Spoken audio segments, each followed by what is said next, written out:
Madame. Oh, you're so Making cute. Making an effort. I know you're only allowed one. Oh. That is adorable. Oh. Sorry, I'm moving. I'm going. And here's our fork. Our fork. Our fork. Finally, week 2 is almost coming to an end, and we get to see scenes of Catherine. And I hope this is going to be the turn for positivity for Catherine, and we're actually going to get to see her on screen. Am I excited about Montal coming in? No, I'm not. He was on the same season with her, so he knows her. So if he really was that keen on her, he would have pursued her in the real world. If he's going to pursue her, it's just because he wants to win. That's the impression that I have. I wish they had brought somebody else. And Alma is getting on my last nerve. She's dancing on my last nerve. This woman, does she really think Ronnie is someone that she can control? Does she really think that she can sort of, hold Ronnie's feet to the fire? She's not it. She's a Sheen version of Harriet, and Harriet is coming in, and so she's really going to cry her eyes out, because if she thinks she could hold on to Ronnie and she could intimidate everybody else, she's not going to be able to intimidate Harriet, and I can't wait to see that. And Olivia and Marcel have gone. Olivia, I don't think she's gone on the basis of her behavior this season. I think her history from her season is the reason why she's gone. Her history and her fights from her season is the reason why she's gone home. It's not because she didn't have a connection with Marcel or whatever.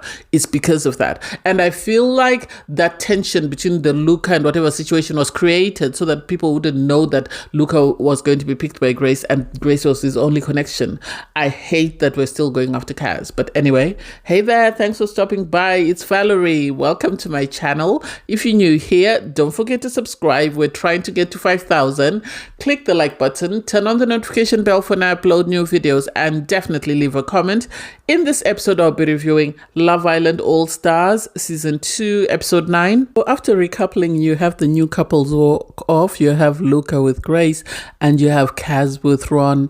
Ron seems to be in a very good space. I hope he really is serious about Kaz, because it would really break my heart if he played her. So Ron has a conversation with Kaz, and they're sort of just chatting, and he's saying he's really happy that he chose her because he wants to get to know her. And she asks him why, and he said, well, the more they spoke, the more he realized that there was actually more to her. Obviously, she's got the charity thing. She's a very fit person. She seems to be very loving, caring, compassionate, and empathetic. So I hope he really means it when he says he really likes her. Otherwise, it would be devastating for him to just use her for the fact that he just wants to be in a couple with someone.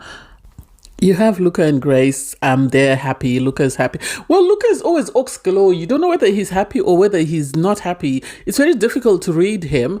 Grace is saying, he's someone she would have gone for. And it's like, Grace, what do you mean someone you would have gone for? We all know your type. Are you saying someone you'd have gone for convenience sake? Or are you saying you're attracted to him?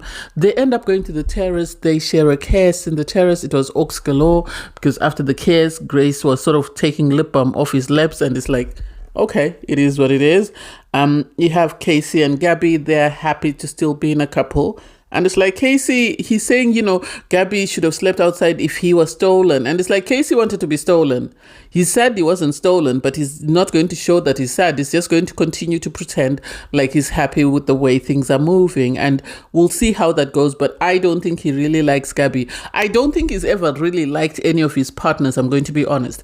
The only person that I saw him sort of get along with was Cynthia. And I'll continue to sort of say that's the strongest connection I've ever seen him have. You have Ronnie. Ronnie takes Alma to the terrace. He's talking about the fact that he's happy with the way things are going, and he's happy that they're in the space they're in. And personally, I'm going to say this. Ronnie, for me, is tolerating Alma.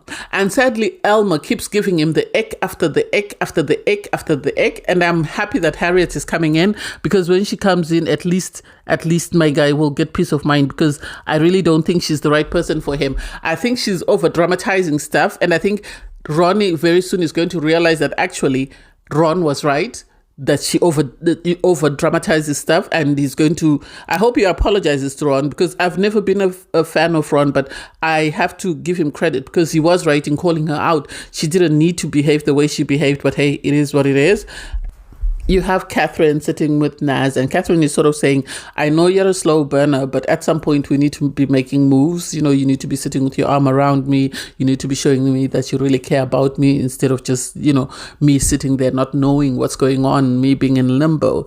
And I don't buy this thing of slow burner, because I've seen so many situations whereby someone will be in a couple and then they'll say I'm a slow burner, but then they're busy doing stuff with other people, or when their type walks in, they really move at a fast pace. So I don't know whether Naz really likes her like that or whether he's being respectful. I'm trying to understand which is it. So I hope he makes the moves, because Catherine, I think, is running out of patience with him.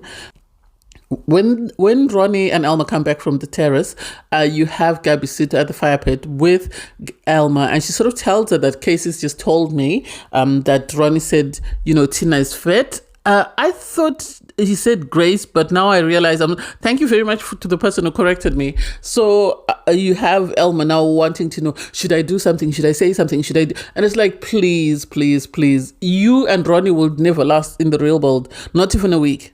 Ronnie needs someone like Harriet who will keep him on his toes, someone who gives him just as good as he gives her. And so the idea that you think, you know, holding his feet to the fire is going to help you, hey, to each their own. Ronnie, in the meantime, is told by Casey that, oh, I've just reported you that, you know, you said you think Tina is fit. And Ronnie was like, well, is it bad? There's nothing wrong with that. I just said how I felt. And so there's nothing wrong with me saying that. It's just like you, Casey, saying, you know, you think Elma's fit. There's nothing wrong with that. And it's like, well, I don't think you know the girls you're dealing with. This is what Ron was trying to call out, that, you know, these girls are making it seem like they're married to the guys within just a couple of days. I think most of the girls are worried about being the first person. Well, not being the first person, because the first person has already gone home. But I think they're worried about being dumped. And so they're being very territorial on these guys. And sadly, it's going to backfire, especially in Elma's situation. So let me get this straight. We are on episode 9. Episode 10 if you're counting unseen bits, and you have Ekin-su and Curtis talking about being closed off. Make that make sense? Seriously, they're very predictable. They're hoping for gameplay, because Ekin-su has realized that, you know, the craziness that she had in her season is not going to work this time around. So she's decided that she's going to, you know, be this girl that falls hopelessly in love. And Curtis, I think, is doing anything and everything just for the clout, because I don't know if he really has genuine feelings for Ekin-su. I can't wait to see how that plays out, because as far as I'm concerned, you know, this is all gameplay. You have Ronnie, well, he's sitting having a conversation with Grace, because obviously he knows Grace from their season. Grace was friends with Harriet, and then Grace also was in a couple with Joey at one point. So Joey and Ronnie were very close mates. So you have Elma walk across, and she asks to speak to Ronnie. And I'm going to say this to Elma. If Ronnie really wanted this toxic, messy sort of type of relationship, he would be with Harriet. He would be with Harriet, because Harriet was that and more. And so the idea that this woman thinks that she can sort of hold Ronnie at ransom, Ron tried to warn her. She didn't listen. And now she's going to learn. Now she's going to learn. It's going to be FAFO, because she's sort of holding him accountable. Why did you say she's fit? Why did you say Tina's fit? Why did you say, how many times did you say it? And it's like, please, if this were a guy who were displaying the same signs, would we all be sitting back and just saying, oh, you know, it is what it is, that's the way they behave? No, we would be calling it out. So why is Elma allowed to sort of, you know, be, I don't even know, manipulative, controlling towards Ronnie, irregardless of how Ronnie behaves when it comes to relationships? It's uncalled for. It really is uncalled for. And I don't get why she's making such a big deal about it. For her to storm off and sort of go and complain to the other girls that, oh, you know, Gabby has told me that Ronnie was going around saying that, you know, Tina's fit. She is fed at the end of the day. Did he say he likes her, he wants to flirt with her? No, he just complimented her. And suddenly you've got your knickers in a bunch and you're all over the place. Ron was proved right. He was proved right, because she makes a mountain out of a molehill. Anything she hears, she'll go and exaggerate it 100 times over. For what reason? Only she knows. You have Ronnie sitting, having a conversation with Grace, Kaz, and Ron, and they're he's sort of complaining that why is she making a mountain out of a molehill? Why is she doing doing all this? I'm going to be turned off and I'm going to leave because I can't be bothered to continue in this relationship. And Kaz is begging him that no, you need to make an effort, you need to stay in the relationship. And it's like, well, now she's got something else to moan about. Now she's going to be complaining that why were you telling everybody else that you're getting the ick? And it's like, because he is getting the ick, and it doesn't take much for Ronnie to get the ick. I've said this before. I hope he gets the ick and he leaves her. Anyway, you have all the islanders get ready for bed, and that's the hot topic, this Ronnie and Elma situation. And it's like, it's not that big a deal. It really is not that big a deal. I don't get how we're sort of continuing to sort of go on and on about this. What has Ronnie done wrong in any way? Every time a new bombshell comes in, people always comment, oh, they're fit, oh, they're this, they're that. If you are not confident in yourself, that's your own business. You need to sort that out. It's not Ronnie's business. You have everyone get ready for bed. And I'm surprised that Kaz and Ron were the ones that were made to sleep downstairs. Is it because Grace is the VIP and so, she gets to have the bed? But then I guess they'll come upstairs once whoever's being dumped has been dumped. I can't wait to see who gets dumped tonight.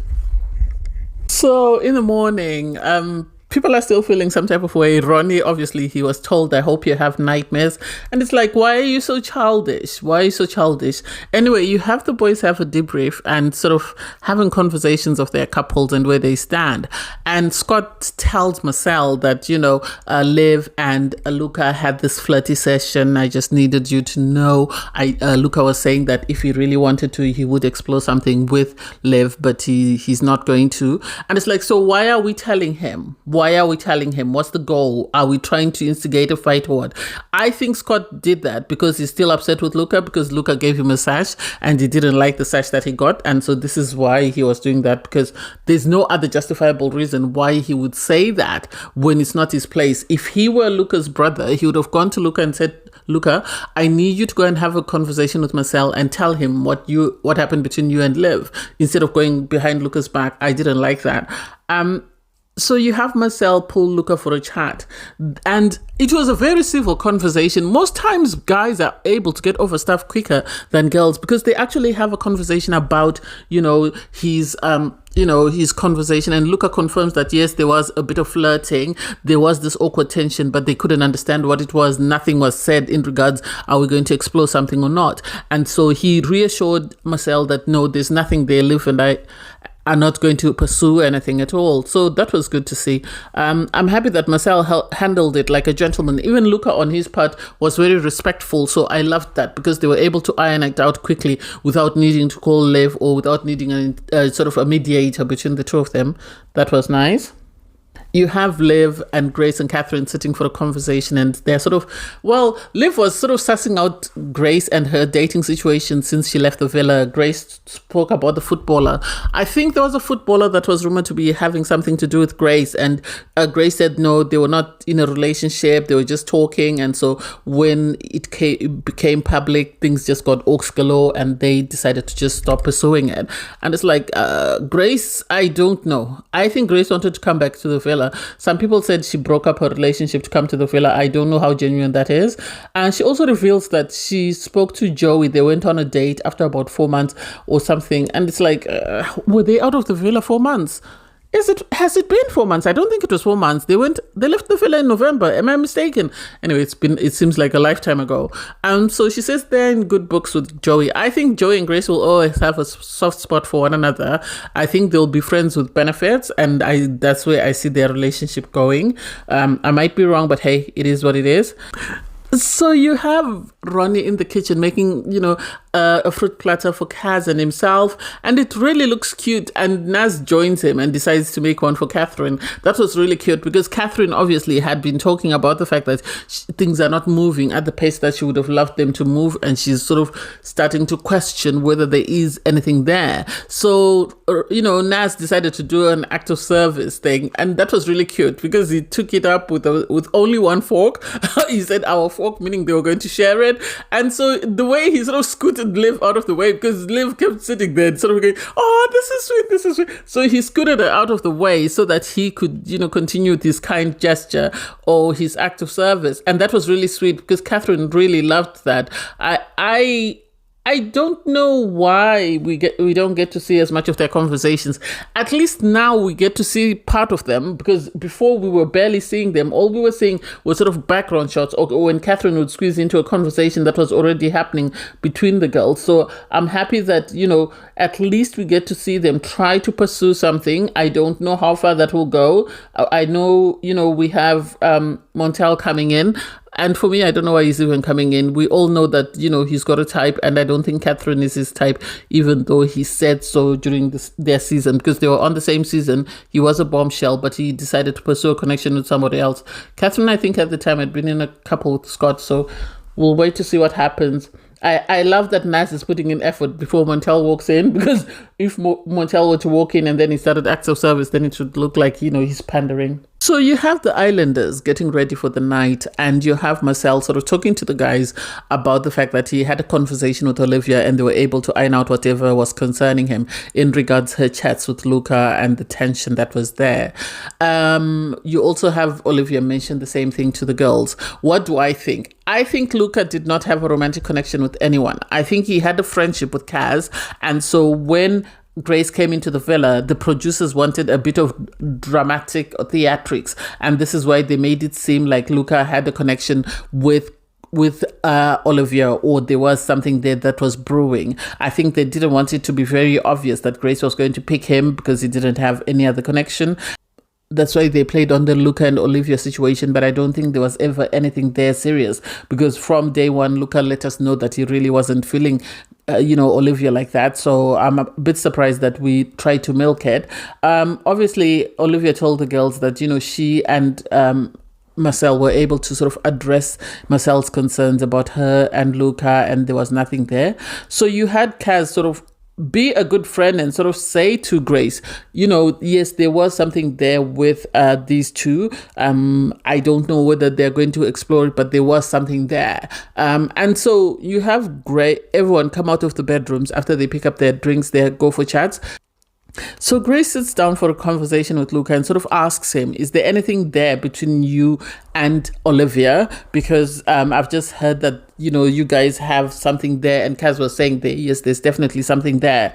And Luca is saying, no, there was nothing there. You could see that it seemed as though Grace was actually forced to sort of say Kaz, because she was sort of saying, the girls, and then eventually had to say Kaz said, there was something there. So Luca went and vented to the boys and sort of said, apparently Kaz has told Grace that there was something between me and, Olivia, and I feel some type of way and whatever. And the boys were encouraging him that go and confront them. So he came to where the girls were at, and he sort of asked, the girls that I'm an open book, what's going on? I understand you're saying.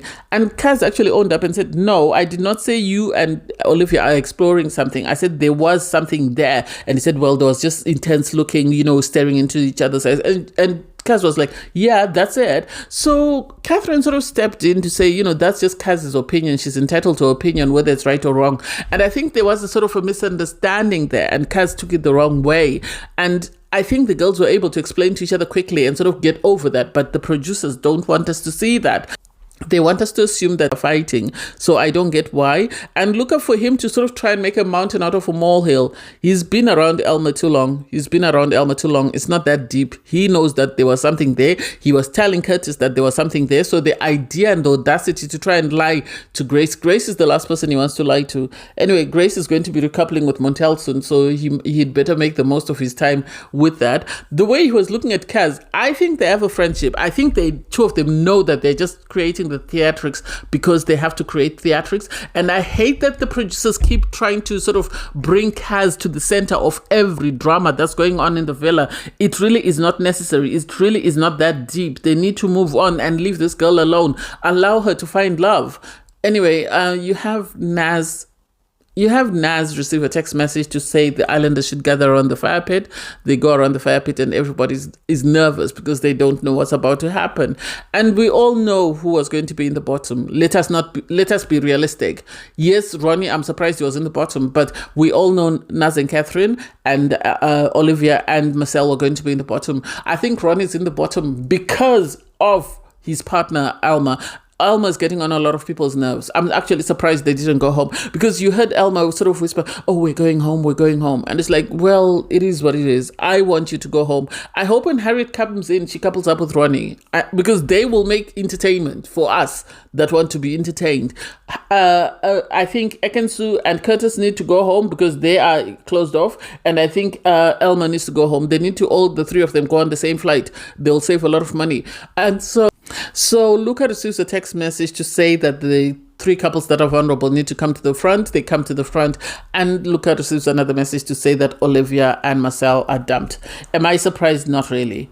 I'm not really surprised, because Olivia and Marcel's drama with Luca was not enough to keep people entertained, and the producers want entertainment because the show is not doing very well. So it makes sense, because I think Montel